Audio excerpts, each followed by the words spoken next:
ஒன்ன மாதிரி தான் விழுப்புரத்தில் சொன்னான், பஸ் ஸ்டாண்டே புது இடம் போகக்கூடாது, பழைய இடத்துல இருக்கணும். எனக்கும் தெரியும், எல்லாம் நானும் திருக்கோயிலூர்காரன் தான். நான் தான் சொல்றேன்.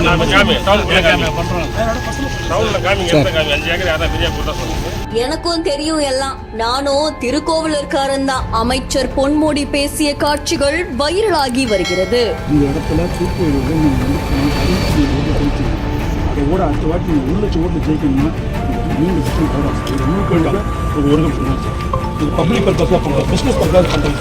புதிய பேருந்து நிலையத்திற்கான இடத்தை ஆய்வு செய்த அமைச்சரிடம் இங்க பேருந்து நிலையம் வரக்கூடாதுன்னு ஒரு நபர் பேசினது பெரும் அதிர்ச்சியை ஏற்படுத்தி இருக்கு.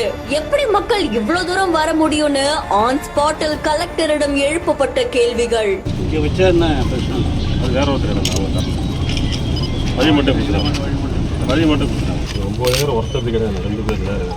அரசாங்கம் எதுவுமே இல்லையா சார்? 5 ஏக்கர் நம்ம வாங்கி தானே சார் இருக்கோம் சார். நம்ம தேர்வு செய்யணும் சார். ஒரே இடத்த நம்ம தேர்வு செஞ்சு அதையும் நம்ம பிளான் பண்ணிக்க முடியல சார்.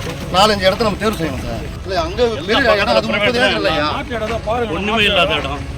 நம்ம ஒரு 4-5 இடத்த தேர்வு செய்து அதில் ஒரு இடத்த நம்ம செலக்ட் பண்ண தான் நல்லா இருக்கும்.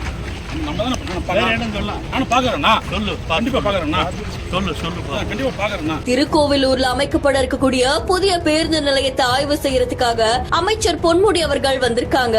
அந்த இடத்தை ஆய்வு செஞ்சிட்டு இருக்கும் போது திடீர்னு அங்க வந்த நபர் ஒருத்தர், இது தனிநபருக்கு உரிய இடம், இந்த இடத்துல பேருந்து நிலையம் வரக்கூடாது, இது மக்களுக்கு பயனுள்ளதா இருக்காது அப்படின்ற மாதிரி அவர் பேசினது பரபரப்பை ஏற்படுத்தி இருக்கு.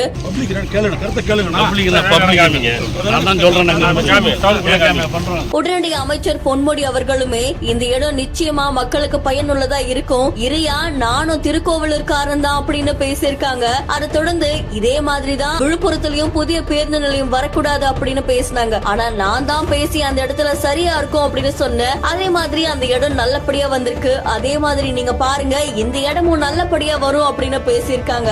அதை தொடர்ந்து அங்க இருக்கக்கூடிய அதிகாரிகள் அந்த இடத்துல எப்படி பேருந்து நிலையம் வரப்போகுது அப்படின்ற மாதிரி வரைபடத்தை காமிச்சு அதுக்கான ஆய்வுகளை பேசிட்டு இருந்திருக்காங்க.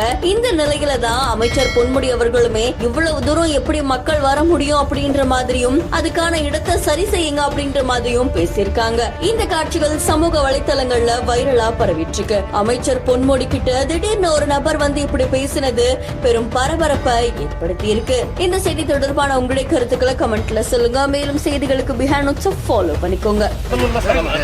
அரசாங்கம் எதுவுமே இல்லையா சார்? 5 ஏக்கர் நம்ம வாங்கி தானே சார் இருக்கோம். வளர்ச்சியடையா இல்லையா பாரு சார். நம்ம தேர்வு செய்யணும் சார். ஒரே இடத்த நம்ம தேர்வு செஞ்சு அதையும் நம்ம பிளான் பண்ணிக்க முடியல சார். 4-5 இடத்த நம்ம தேர்வு செய்யணும் சார்.